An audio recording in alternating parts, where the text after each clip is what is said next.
अमूमन हम लोग जानते हैं कि शादी के बाद दुल्हन बारात के साथ विदाई कराकर अपनी ससुराल आती है।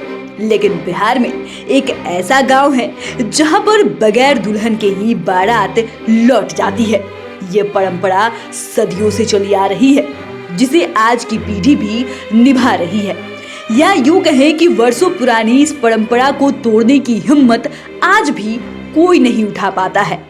इसी परंपरा के कारण आज भी ये गांव पूरे देश में अलग अलग पहचान रखता है, जिसकी चर्चा खूब होती है। तो आइए आज के एपिसोड में हम बिहार के नवादा जिले में स्थित इस गांव की चर्चा करते हैं, जहां पर सदियों से ये परंपरा चली आ रही है। नवादा जिले के नरहट प्रखंड स्थित बेरोटा गांव में भी सैकड़ों वर्षों से एक अनोखी परंपरा निभाई जा रही है, जिसे छोड़ पाने या बदल पाने का हौसला वर्तमान पीढ़ी में भी नहीं दिखता।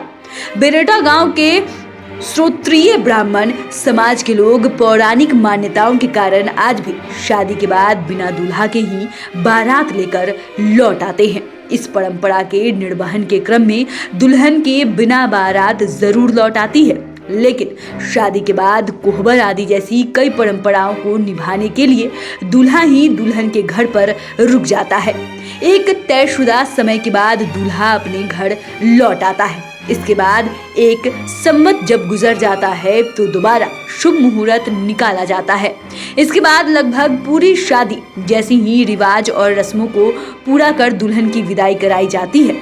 तब जाकर दुल्हन का ससुराल आगमन हो पाता है। इसके बाद पूरे विधि विधान से ससुराल में सारी रस्में निभाई जाती है। बता दें कि बेरोटा गांव में श्रोत्रिय ब्राह्मण समाज के 15 घर हैं। इनकी आबादी 150 के आसपास है। सभी एक ही वंशज के संबंध है। गांव के प्रतिष्ठित व्यक्ति सह कारोबारी सुनील पांडे कहते हैं कि हमारे समाज की परंपरा के मुताबिक शादी के बाद दुल्हन मायके से ससुराल नहीं आती है।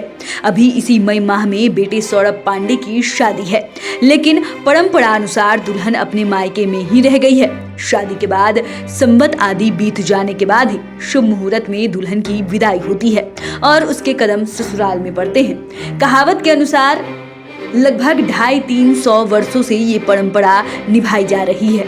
कोई पौराणिक साक्ष्य तो नहीं है, लेकिन बुजुर्गों से सुनी सुनाई बातों के मुताबिक समाज की सामान्य परंपरा के तहत दुल्हन की विदाई कराने पर किसी को जान गंवानी पड़ी थी, इसलिए लोगों ने इस रिवाज को निभाना बंद कर दिया। गांव वालों की माने तो लगभग 100 वर्ष पूर्व किसी ने इस परंपरा से हटकर दुल्हन की विदाई कराने का प्रयास किया था, लेकिन फिर से कोई गम की घटना घटित हो गई, जिस कारण दोबारा किसी ने परंपरा से हटकर ऐसा कुछ करने का हौसला नहीं बचा। इस समाज के लोग कहते हैं कि पूर्व में हुई अनहोनी घटनाओं के बाद से भयवश यह पौराणिक व रूढ़िवादी परंपरा किसी के द्वारा भी तोड़ी नहीं जा रही है। हालांकि सभी ने ये बताया है कि पूर्व में बेरोटा से बेटियों की शादी के बाद ही ये परंपरा निभाई जाती थी, यानी बेटियां भी शादी के बाद अपनी ससुराल नहीं जाती थी। लेकिन लगभग 3 वर्ष पूर्व शादी के बाद बेटी की विदाई की गई तो दोनों घरों में सब कुछ सामान्य रह जाने पर बेटियों की विदाई की परंपरा शादी के साथ ही निभाई जाने लगी। बिहार इन शॉर्ट्स के लिए डेस्क रिपोर्ट। अगर आपने अभी तक चैनल को सब्सक्राइब नहीं किया है तो सब्सक्राइब कर ले। फेसबुक पेज को लाइक करना बिल्कुल भी ना भूले। वीडियो देखने के लिए आपका धन्यवाद।